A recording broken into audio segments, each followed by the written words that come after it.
Good evening, everyone. Welcome to tonight's Lung Cancer Living Room. For those of you who aren't familiar with the Living Room, it's a support and education program designed specifically with people diagnosed and or really at risk for lung cancer in mind. Typically, as those of you who are veterans to this programming, we have a guest speaker come in and talk about varying aspects of the disease. Tonight, you get me and my co-host here who hasn't been sitting next to me for quite a while, since I think before COVID. So we are thrilled to have the illustrious Bonnie Adario, co-founder and survivor of GO2 for lung cancer, sitting back with us tonight. Tonight we're going to talk about a year of hope, and we're going to really discuss a lot of what myself and my colleagues have been working on this year and the reach and impact we've had into our community. And then we're going to talk a little bit about some of the exciting developments that happened even outside of GO2. I know you all know, or I hope you all know, and if you don't, come find out, about all the support, services, and education that GO2 provides. But I don't know if you know about all the other things GO2 does. And we did something similar last year where you got to meet sort of the leaders of GO2 organization. And I thought it was apropos that this year we take a dive into some of our successes and like I said at the beginning of this, the impact that we are having and hope to continue to have in an even greater way moving forward. So with that, I'm going to jump into this ridiculously long PowerPoint presentation that I opted not to put up on the slide, on the thing, because it's like death by PowerPoint, right? But I do need it. I can tell you and answer questions to whatever you want to know about the support services department, but I depend on my colleagues to just give me high-level information on theirs. And we're going to start with science and research. And I think most of you know that GO2 Science and Research Department works really closely with our sister organization, the Adario Lung Cancer Medical Institute. So you'll hear about some of the work that GO2 is doing, some of the work that Alchemy is doing, and then you'll see where that crossover is and the work that we are doing together. Our overall impact is that we've had, in 2023, 14 scientific presentations. We submitted 14 abstracts, so obviously everything was accepted. We published 5 manuscripts, and we were invited to 9 speaking engagements. So I think for a relatively small organization, that speaks volumes about the capabilities of our science and research team. Over 43 GO2 centers of excellence, and we're going to talk a little bit about our excellence in healthcare delivery team, but this is some interorganizational crossover work that happens. So over 43 of our GO2 centers of excellence and a few other clinical sites have been engaged across 6 active research studies in 2023. Over 877 people with lung cancer are participating in active GO2 clinical research studies in 2023, which is, to me, an incredibly proud thing to be able to say, because those of you who are not new to this space know we talk over and over again about studies that never even get off the ground because they have trouble recruiting people to participate in studies. So I think that's a really huge number for us. We secured $1.3 million in industry funds to launch our Succeed study. The Succeed study is set up to establish a plasma-based biobank for small cell lung cancer translational research, and this is important, and I know some of you know that we've really taken small cell and wrapped our arms around it and are trying to create in small cell what we now have in non-small cell that really didn't exist when you started this foundation. So we're incredibly proud of this study. And then the science and research team worked with our healthcare delivery team in our centers of excellence to develop a patient-centered research designation. So community centers around the country can work towards this designation, and what it effectively is doing is bringing research into the community where we know the patients are. You know, you say all the time, and I don't know if this stat's still true, so don't quote me on it, but it was not that long ago that 50% of all clinical trials happen in 10 states. Still true. Yeah, and like, how are people supposed to access this life-saving, right, type of research studies and access these therapies if they're only in 10 states? So us being able to bring this type of designation and this type of research into the communities where the people are is a huge, huge step in the right direction. We have done a lot of work, and I think you guys have heard me talk about this in health equity and disparities, and I know at some point during COVID, it became pretty big buzzwords. We heard it like all over the place, and GoTo has taken it incredibly seriously. We have been working with, for about the last 2 years, a health equity consulting firm called FSG. Please don't ask me what that stands for because I do not know. But they really took the first year to do this deep dive looking at lung cancer in disparate communities across the country so that we could make better judgment calls on where our work would be best served and most benefit the people at risk or diagnosed with lung cancer. Year one work, a manuscript was published, and it's called Health Inequities Across the Lung Cancer Care Continuum in 10 Marginalized Populations, a Narrative View. Why they always make these so long, and that's why I have to read it because I can't remember. But we're really, really proud of that, and we're working on a second paper right now for publication. We secured 14 new community partnerships with a project called Ready Lung, and this again is pointing towards some of the inequities work that we're doing through science and research, and you'll see it as I'm talking through the different departmental work, how the health equity stuff sort of rolls up into it. But this is really looking at assessing the community's readiness to address disparities, right? First, we have to figure out how ready they are or are not to serve the people that actually live within their communities. We secured another $350,000 to launch Program Connect. And this one's really interesting because it's looking right now to educate, engage, enroll, and evaluate screening treatment outcomes in marginalized communities. This is the screening and challenges around healthcare is not a one-size-fits-all problem or solution, right?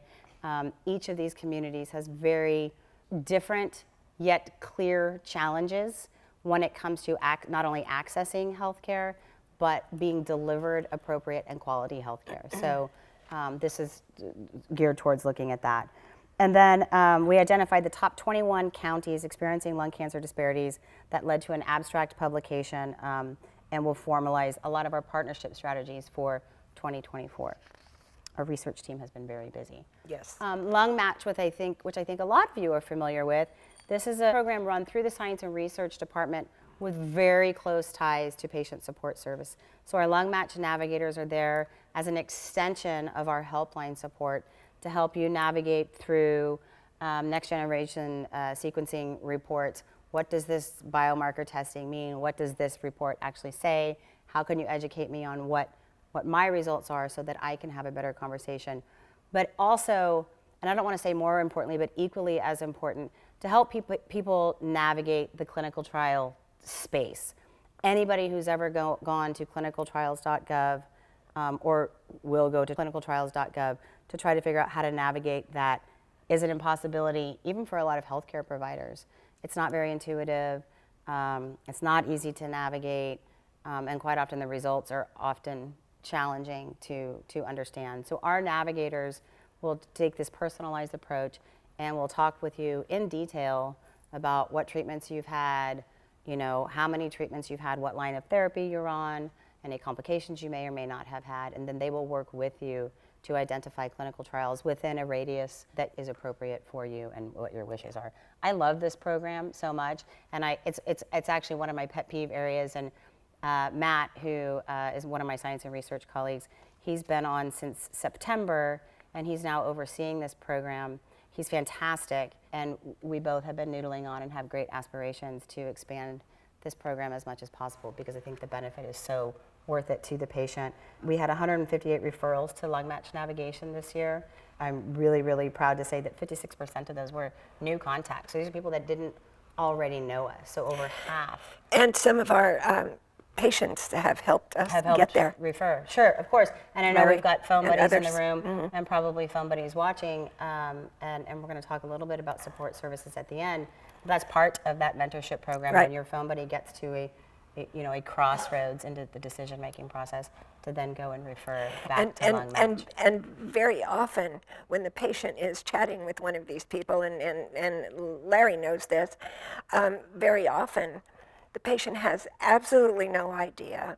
Their physician who initially diagnosed them has no idea. Mm-hmm. It just goes on and on and on about all of the things that even the doctors out there don't know. Mm-hmm. So this is a huge step in the right direction for us. Yeah, I agree.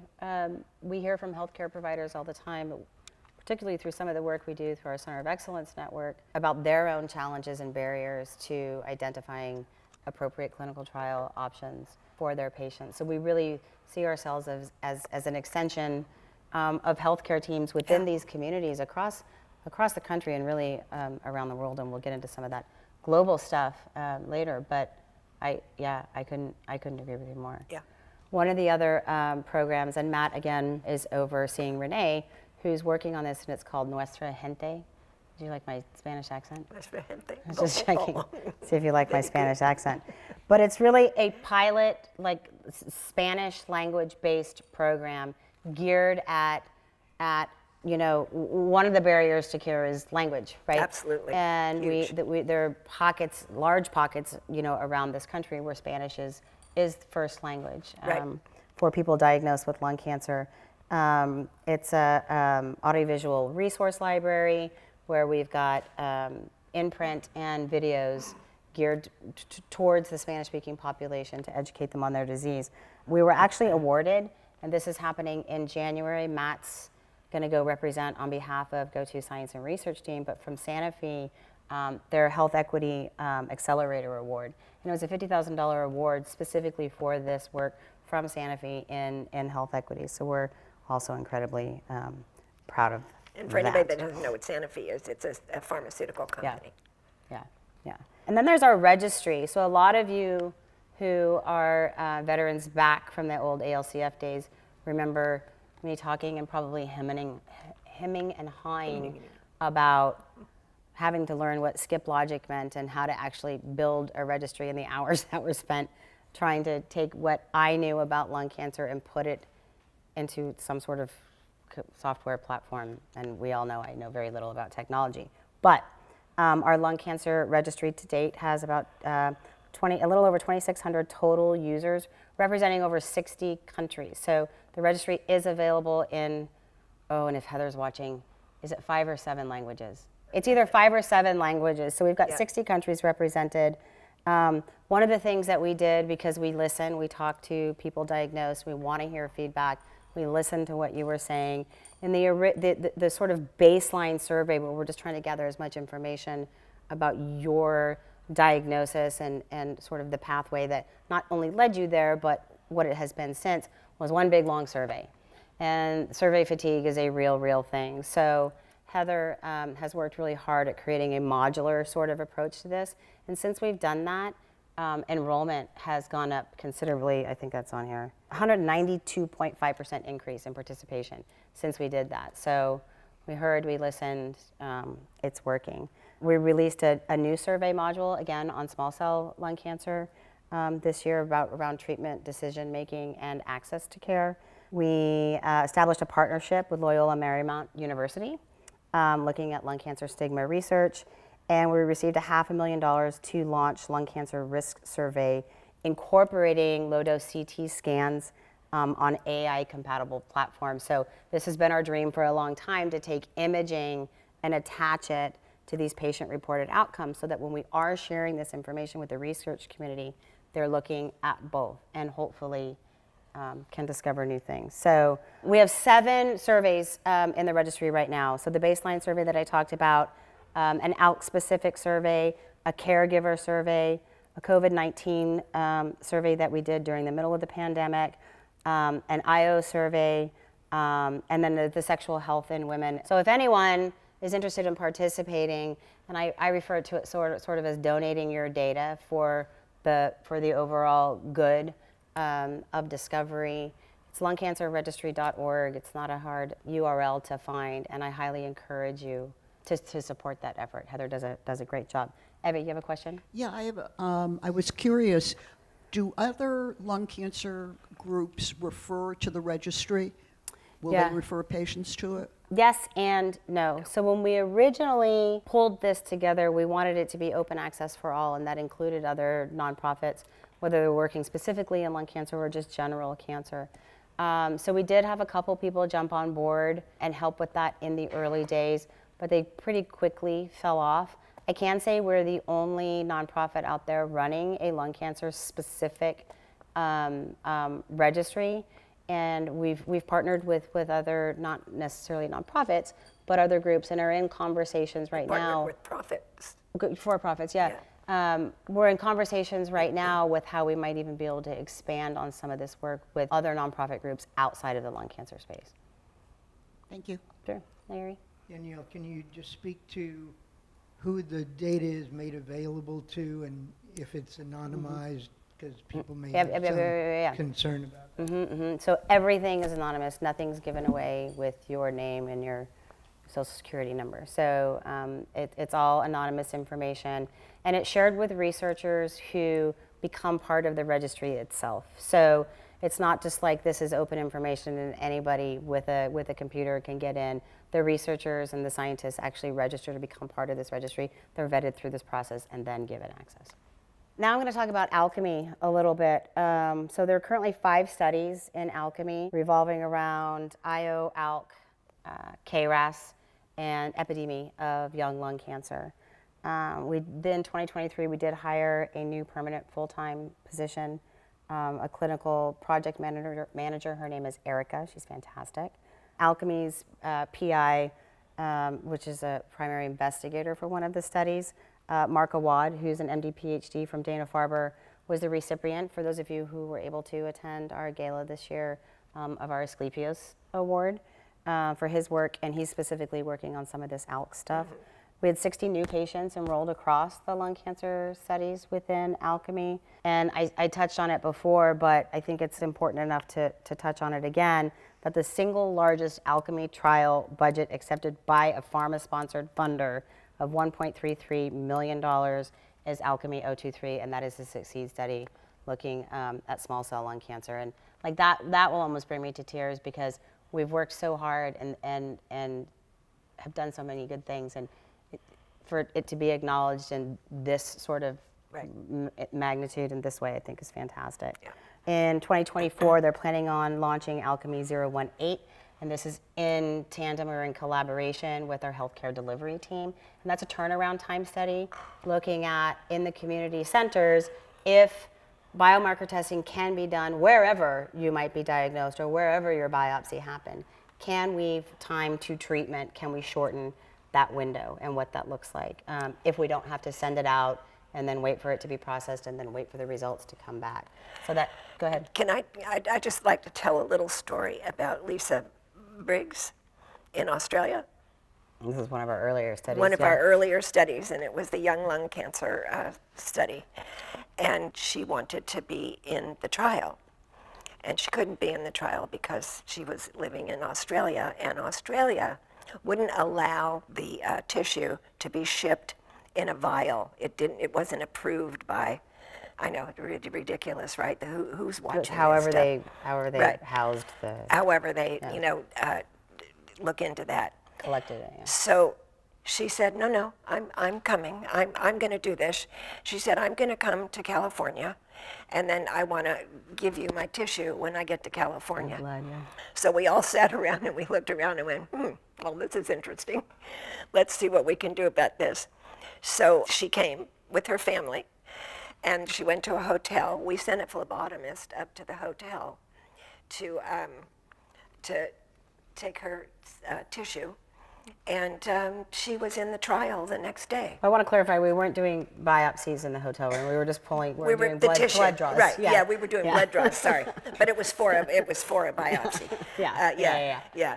So I mean, our foundation has always been, don't tell us no.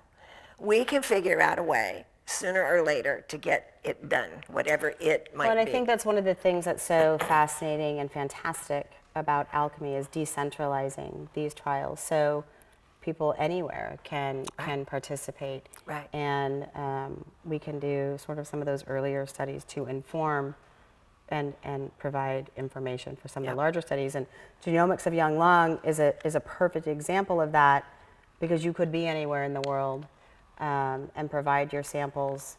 And one of the things that this was another study through Alchemy that was published on, and presentations were given and posters were made everywhere looking at lung cancer in people under the age of 40. And what they did find through that study is upwards of 80% of these people did have targetable mutations. And we only looked for mutations we knew of at the Right, time, right? right, Since then, right. other things have happened. So something is different in this younger population, which brings me to this sort of final piece. And this is something that's been in the works for a long time, but the MOU has been signed. The work will start in 2024. And it's a collaborative effort with Dana-Farber, GoTo, and Alchemy. And it's an extension of another study that ran through Alchemy called Inherit, looking at EGFR T790M as a germline mutation, so something you might be born with. We just published on that a couple of months ago. Yep. So this is taking the good work and discovery that came from Inherit and moving that needle forward, right? In a way where if we can identify and prove that lung cancer is an inheritable or genetic disease, how might that impact the way we're looking at screening and treatment, quite Right. honestly, right, Right. across the board. So we've already raised quite a bit of money specifically for Inherit. We're incredibly proud of this partnership. Like I said, it's a long time in the making. So that is going to be starting in 2024. Yeah, and these two studies, both the Young Lung and Inherit, are something no one else is doing out there Yeah, in any way, shape, or form. So, yeah, we're excited. yeah. So our Center of Excellence program, I think, and I know a lot of folks in the room, but those of you watching might not know, is a program that has identified, it's a designation-based program. We currently have 907 centers around the country who have received one of the 10, sorry, Joelle, if you're watching, I think it's 10 designations. So it's is it 10? Yeah, Evie does a lot of the work helping us write our funding proposals, so she'll know exactly where I might be messing up explanations of some of these. But it really starts with early detection. It runs through IPNs, or incidental pulmonary nodules, and those are those nodules that are missed. Maybe you were in a car accident and somebody does a CT scan and they're like, good news, nothing's broken and your spleen hasn't ruptured, but nobody's looked at the lungs. And or if they did see something on there, it wasn't discussed with the person to go on and look for that moving forward. So incidental pulmonary nodules are a big bugaboo of mine. Things like that should not go unmissed. But also it runs through proper upfront comprehensive biomarker testing, as I mentioned earlier, patient-centered research. It goes through survivorship, health equity, and others. I don't know what I'm missing there, but there's quite a few. Like I said, we actually grew to 907 this year, including one new VA facility, and there's 15 new applications in process. We had our Center of Excellence Summit in Washington, D.C. this past October. I was there. We actually held a regional living room. It was a fantastic meeting, and this is where we can bring folks from the centers together, and we can push information, relevant information on what's happening with lung cancer right now to them. And so much of the beauty of this is we're teaching the community docs how to do this, Yeah. you know, in these 900 sites. Working with them, yeah. And they want to learn, and they want to do this. It's amazing. Joelle and her team have been incredibly busy expanding this program, adding sort of these adjunct sort of other program areas to it. One being our Global Knowledge Center for Lung Cancer. This is a provider education program, so we can roll out and push out provider education to the community centers, sort of PRN, or as we want to. There's been an uptake in users, 150% of increase in course enrollments in 49 states and 19 countries worldwide. So there's a big need, particularly in the community setting, to reach or for access to information like this, even from the healthcare providers. As I already mentioned, the turnaround time study with Alchemy, and then this sort of is an in tandem also excellence in healthcare delivery, working with our policy team, and it's an extension of our MOU with the VA for another 3 years. That's from some of the work that we're doing in screening and early detection. She also developed a lung cancer core curriculum. And what this really is and we not piloted it, we launched it at the COE Summit. And I thought this was a brilliant idea because one of the things that we know is navigators are key within these centers to help push patients correctly through this process. And she set up this curriculum so it doesn't have to be a nurse navigator. It can be a patient navigator, a person navigator receiving this training in order to help better the lung cancer programs at the centers that they're working at. That was a wildly huge success. It was one of the first sessions to fill up, so they actually opened it up and expanded access to folks being able to access that information. Joelle worked really, really hard and received a PCORI grant. For those of you who don't know what PCORI is, it's a Patient Center Oriented Research Engagement Award. They do not hand these out like candy. These are very, very, very hard to get, and it's a wildly competitive sort of space. And so GoTo received the award. Joelle did a lot of the yeoman's work, and I think Evie probably helped with a little bit of it.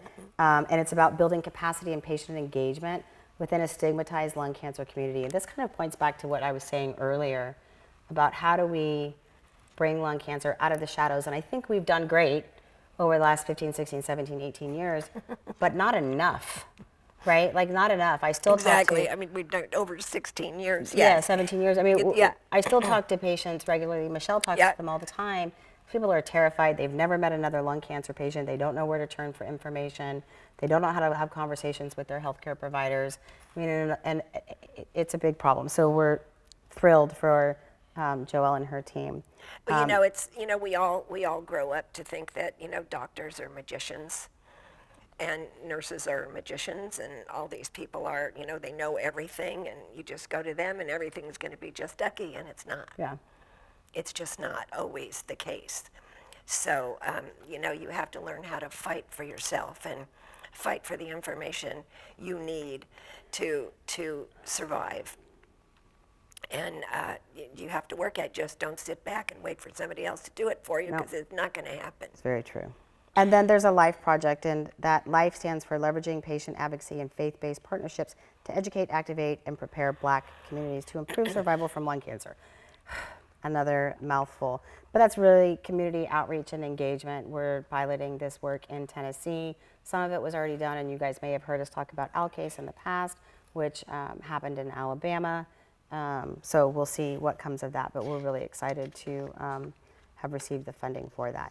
Community engagement, Jen's not here tonight, but we had a great year when it came to events and really pulling the community together. We had 5 events in 7 cities, Florida, Texas, Pennsylvania. We had the Summer Jam, which of course is a national, if not global event. And then we have the 3 5Ks in California. We increased the number of participants 60%, which is huge. Coming back from COVID, as I'm sure you guys have heard, has been a monumentous effort. People are still unsure, unafraid, don't want to be in groups, not sure how to even be in groups anymore. So the events team has done an incredible job, led by Jen, and I know a lot of you in the room know her. She's got a fantastic group working with her to try to increase those numbers, and the 60% number, I think, speaks volumes. And one of the interesting sort of tidbits or facts is most often when somebody registers for an event and you ask them why they chose to register, it's usually, oh, I have a family or member or a friend who was diagnosed. And this year, the number one reason is that I just want to help. This is my first time ever, and I just want to help. So we're really attracting sort of some new people even outside of their family friend space to come back and support the cause. We also had 2 golf tournaments, 3 endurance marathons. There was, New York, Hawaii, and then the U.S. Marine Corps Marathon. And then, of course, our gala, which was just in November, where this lovely lady was oh so justly honored for all of her work in the past 2 decades that she has dedicated to this disease. And for those of you who don't know, and I know a lot of you contributed to it, we set up a Bonnie J. Dario Legacy Fund in her honor to support the things that we know are important to her and her mission and her vision. And we raised right around $1.7 million for that fund right out of the chute. And I can't thank you all enough. I mean, I think it also speaks to you and your vision and the work, and all of us foot soldiers over here Foot who soldiers. are, You're not who are foot- out there foot getting soldiers. the work done.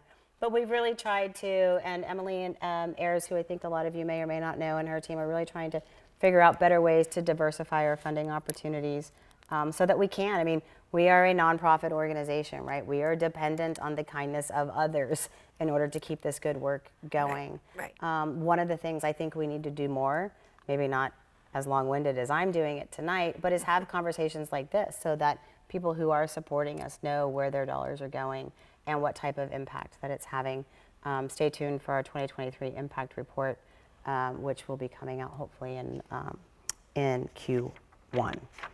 Government Affairs and Health Policy. This one will be quick. And Elridge, if you're watching, Elridge is like my sister from another mother, and she spearheads our government affairs, particularly around the Voices Summit and a lot of the stuff that happens up on the Hill. And every time we have a conversation about this, it doesn't matter how many years it's been, I'm like, can you explain that to me again? Because I'm just like politically uncharged to understand a lot of it. But what I can say is our Voices Summit last year was a huge success. Larry, you were there. In fact, our very own Larry received an award while we were there last year. This year's summit is coming up March 3rd through 5th. Don't quote me on that, but it's like right there, 2nd through 5th, 3rd through 5th, 2024. I will be in attendance again on the Hill. This year we did a reintroduction of the Women in Lung Cancer Research and Preventative Services Act with the Women's Health Coalition. Fiscal year 24, in 2023, we secured $25 million. We did get a presidential complimation. No. Look I have only had 3 sips of my wine, I promise. Proclamation from President Biden. Acknowledging Lung Cancer Awareness Month. Right. As November. And Anita and her team are doing a lot of this work on the coverage and reimbursement. And right now, we have state biomarker coverage in 13 states, which isn't enough. We know it's not enough, and we're working hard state by state to ensure that people One person can't do it. Yeah. You know, it's not possible for one person to do it. Yeah. but, she works hard. Marketing and communications is sort of like IT and like administration and finance, those overarching departments that do the work that help us sustain and reach the people that we need to.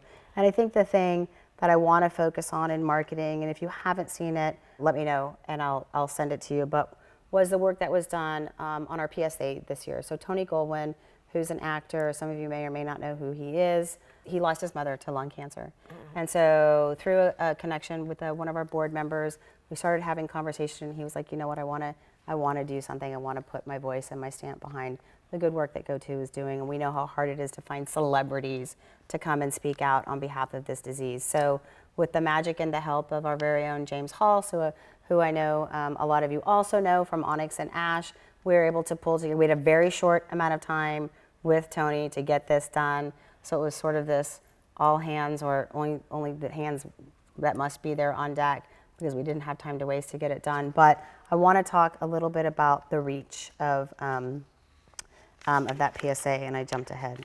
So it's going out in a phased approach. So the first one, it started in November, obviously, it's running through May. Second one is May through December, so we're gonna, utilizing different channels, whether it's radio spots, social media, TV, to see what has the most bang for its buck.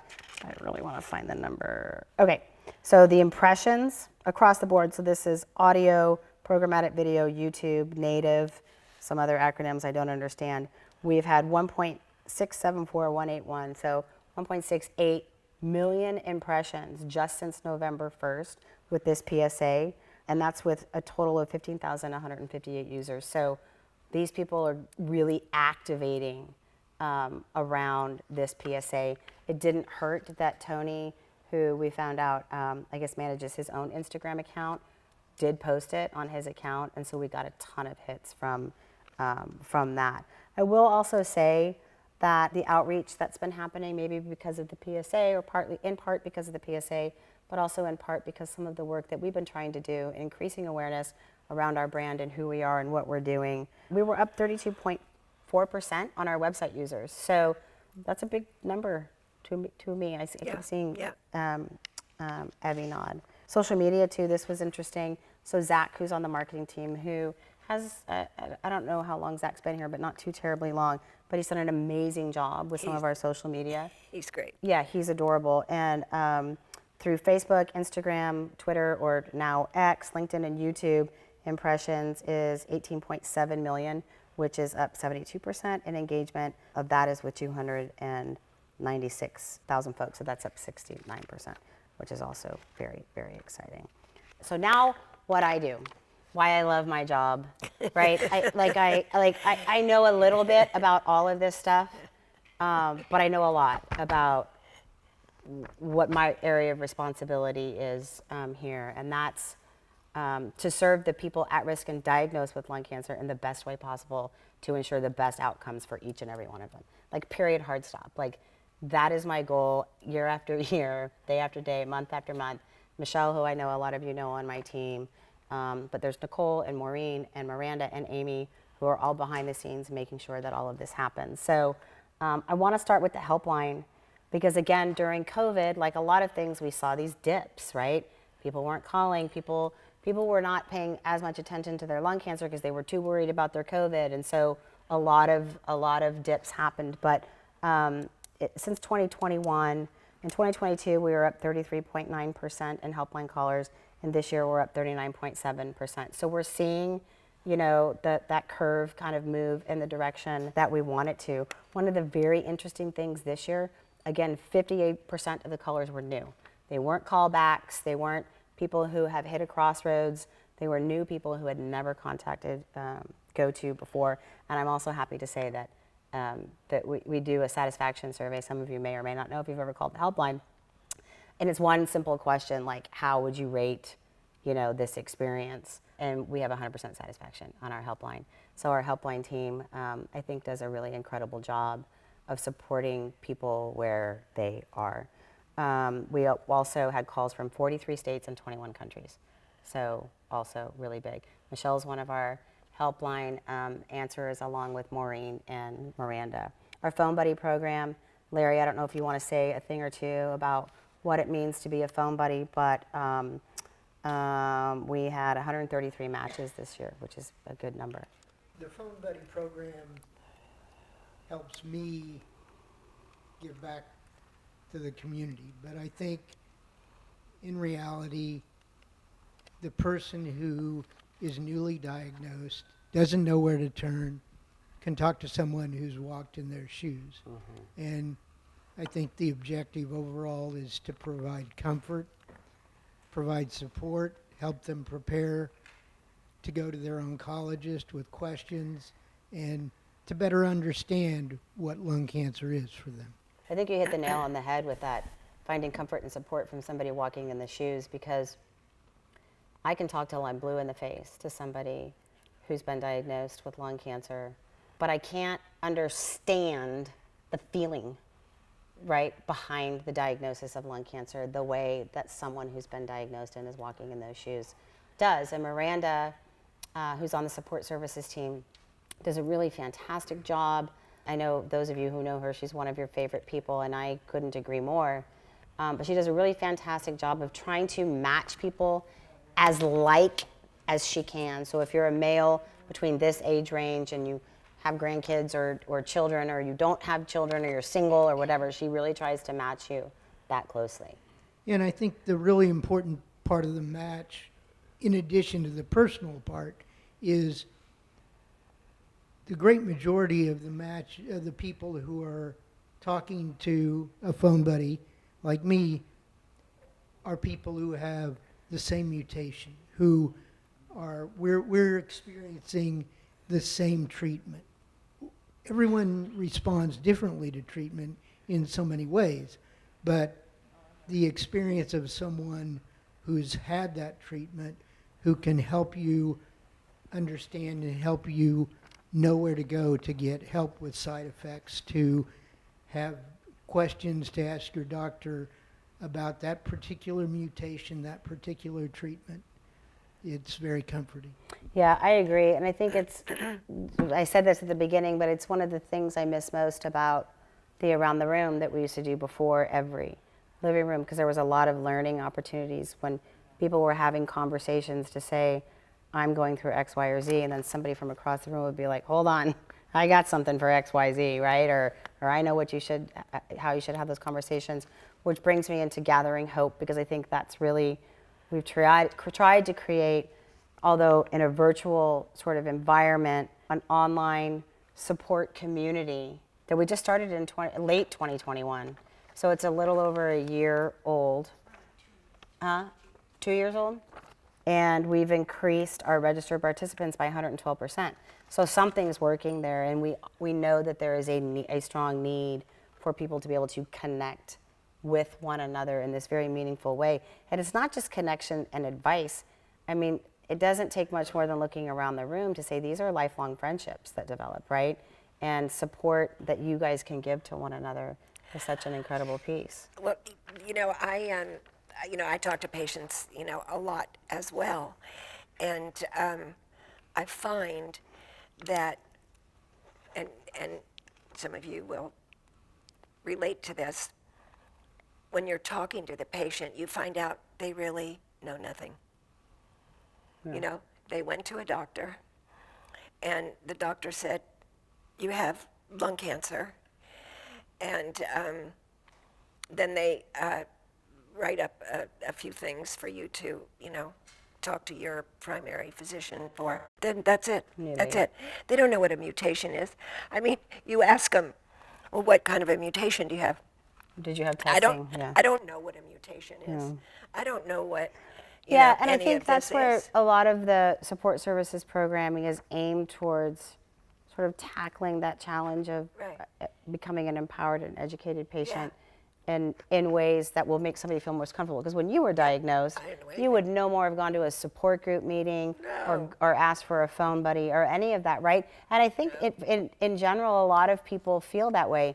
But if they can be talked into doing it, there's not a one of them who doesn't say, I wish I had done this sooner. Right. Right? Right. I wish I had I engaged wish I in knew this what way a sooner. mutation was. Yeah. I wish I knew what a targeted mutation was. I wish I knew that. And I wish I had made a connection with somebody else keep it diagnosed. Simple. Keep it simple. Yeah. And bring them in and keep them simple, and it works. Yep. So Miranda's been able to match people in 34 states, which I think is also pretty amazing. Yeah. We did launch a small cell community online support community in 2022 that kind of sits alongside our general lung cancer support group, and that's through a platform called Health Unlocked. And our small cell online community jumped 46% this year. So we're making those strides in the small cell space that make me so incredibly proud. Our publications distribution this year was about 61,000 shipped, so hard copies shipped, and then downloads just a little under 10,000. That number was actually a little down from last year, but I think we were expecting that, and I'm happy with that number given all the rebrand work and the health literacy work. We've taken our entire library and sort of turned it on its head to ensure that whoever has access to this information can easily understand the information that they're being provided. So big shout out to Amy Camp Schroeder on my team for all of her work on that. Not to mention we created 6 new materials. The Living Room community, which is an online sort of register for the community so that we can remind you, A, about living rooms that are coming up, but B, if you can't make it, we can provide you with either show notes and or links to relevant information or living rooms that you wanted to have, that you would like to watch, and that was up 48%. I should tell you guys, all these numbers are through November, so that doesn't even include the last month. But through November, a little over 38,000 views of the Lung Cancer Living Room in 38 countries. The top 5 countries were US, India, Hong Kong, Philippines, and Canada. And new countries in 2023 were Cambodia, Bangladesh, North Macedonia, and Uganda. So it's really fascinating for us, and that's helpful to us, especially when we're thinking about translating materials, who's coming to us and what are their needs.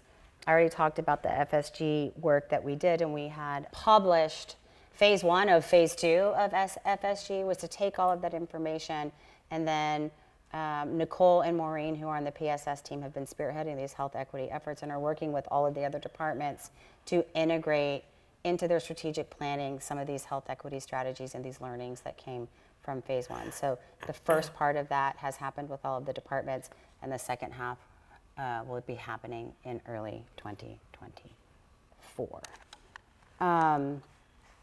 So we've done a lot. That's all. But that's all. But I do want to talk about some of the things. A lot of you have participated and seen us talk about Best of ASCO or what's come out of ASCO or World Lung. And there were 3 different approvals that happened this year. One is Gavreto, and that's happened in the RET gene fusion. One is Braftovi in combination with Mektovi. You know, I'm giving you the generic names. And that's for BRAF, V600E mutation. And then Keytruda has been approved neoadjuvant and adjuvant for early stage disease. This has all been a big thing over the last 24 months, where both targeted therapies and immunotherapies have been looked at in the early staging space, because prior to some of these discoveries, even if you were found early and you had surgery, the recurrence rate was still way higher than it needed to be. So we're really excited about those drug approvals. And then the data showing promise. Again, we gave updates after World Lung in September, but one in particular around small cell revolves around a third-line therapy option for people diagnosed with small cell lung cancer. In the history of never has there been a third-line therapy option for people with small cell lung cancer. And then obviously, Let alone a first line. yeah, obviously more happening and coming down the pike in targeted therapies, immunotherapies, and combination therapies. And one of the things I want to note here, and then I'm closing up, is these types of approvals and promises, and even the good work that we do, are only achievable because of people like you. I mean, honestly, like, if it weren't for you all either spreading the word, supporting us, or more importantly, participating in clinical trials, and I don't think people are thanked near enough for their participation. Without it, and I know a lot of you have heard me say this before, but it makes me crazy. Just thank you, Rick, right? Thank you, Larry. I mean, thank you anyone who has participated in trials. Joanne, I know you have. It's such an important part of this process, and is such a benefit not only to the people in the trials, fingers crossed. I mean, that's the hope, It's right? the ones coming up But behind it's the them. ones coming up behind them, and it's people that participate in studies like this that are allowing for just wait for the next best thing, for the people who are on the current best thing. So Yeah. thank you to those of you who do participate. Thank you for all the work you do and all the help you do with other patients. You have no idea how much they appreciate that. And we see patients come in here all the time, and they leave and they go, I didn't know that. That's amazing. Are you kidding me? What? You know, and I'm looking forward to the day where they go, yeah, I knew that. We know that. We're doing this. We're doing, and that's what we want them to do. We want them to be informed, and we want them to know, what to ask for. So it's starting to happen. It is. I really feel compelled to say this, having been a caregiver and a patient, and now as a volunteer. I see this conveyor belt in front of me as you were talking. You know, the Lucille Ball, and she's with Ethel, and the candy, they're coming down the line, and, they got to get them. It's coming candy. fast and furious. Yeah. Well, I know that, because I've counted, the number of programs that you've got to get funding for is it's over 30, I think. And you have to make the case every year. And the data helps to make the case. Yeah. Right. But that doesn't just happen. Right. It takes money, it takes people, it Time. takes systems, it takes all of that. And so, and yes, a lot of the funding comes from corporations, pharmaceutical, biotech, et cetera. But it's also from individuals, and every one person sitting in this room has benefited so much from all of those programs. And it is a heavy lift. And all nonprofits go through it, and I've been in the nonprofit world all my life. But I can really say that whatever is given here is saving lives. And that's the way I always feel when we submit a grant, and whether it's 1 grant or 14 grants, it's a heavy lift every year. So thank you to everybody who uses the services and supports GoTo and loves the organization, because it really is saving lives. Thank Abby. you, Abby. Thank you, Abby. And so many of you in this room and online have given back in so many ways, and we can't thank you enough for your support. I mean, we really can't, because we do it for you, and we couldn't or we wouldn't want to do it without you, whether Well, it's your we do it voice. for you, but we do it with you. Yeah, a thank you to our panelists, which I usually say, but that's just you and I today, so Right, whatever. exactly. To everybody watching live, those watching post-live, to Karen for pulling together this fantastic feast for all of us today, to Penn Media for coming in, lugging all this equipment in here, and helping to make it so that we can air it to all of you in the coziness of your own living rooms, to Michelle over here for moderating, and to the entire GoTo team. I really want to give a shout out.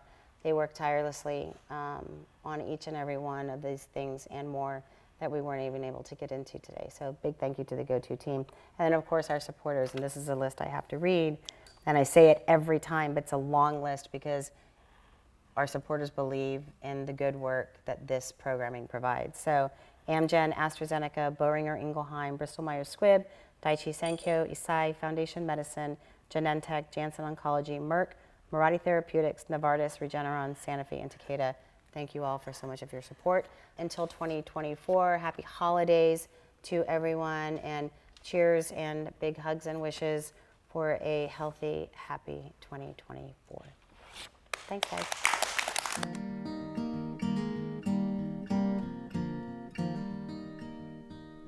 So I'll be brave if you're brave. I'll be brave, but only